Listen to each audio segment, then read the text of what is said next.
दरम्यान शिवसेना उबाठाचे आमदार अनिल परब यांनीही पोस्टरच्या मुद्द्यावरून सरकारवर निशाणा साधला।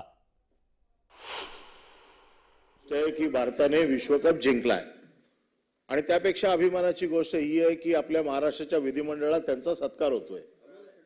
फक्त आम्ही देखील महाराष्ट्र सरकारमध्ये महाराष्ट्राच्या विधिमंडळाचे एक सदस्य आहोत। आम्हाला ह्या सत्कारापासून लांब का ढकलताय? सत्कार झालाच पाहिजे आणि त्याच्यात आमचा सहभाग का? आम्ही काय भारताचे नागरिक नाहीयेत?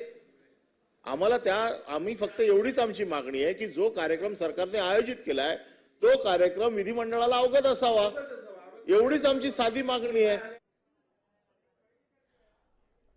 तर आता ते बॅनर बदलण्यात आलेत असंही कळतंय। आता त्या बदलात नेमकं काय काय आहे ते सुद्धा जाणून घेणं गरजेचं आहे। सुष्मिता भदाणे पाटील आपल्या प्रतिनिधी आता आपल्या सोबत आहेत, आपण थेट त्यांच्याकडे जाऊया। सुष्मिता, वाद झाल्याच्या नंतर अखेर काय बदल करण्यात आले?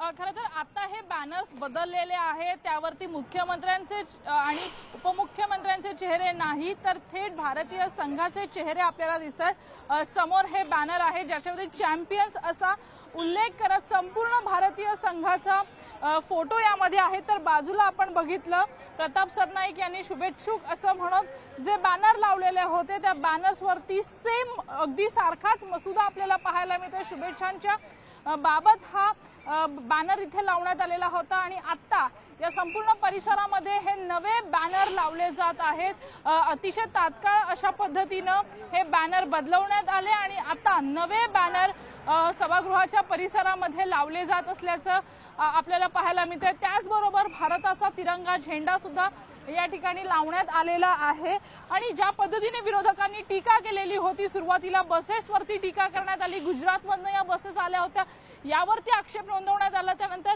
या विधान भवनाबाहेर लावण्यात आलेल्या शुभेच्छांच्या बॅनरवरती खेळाडूंचे चेहरे नाही यावरती आक्षेप नोंदवलेला होता आणि आता त्याच निमित्ताने हे बॅनर तात्काळ बदलवले आहेत।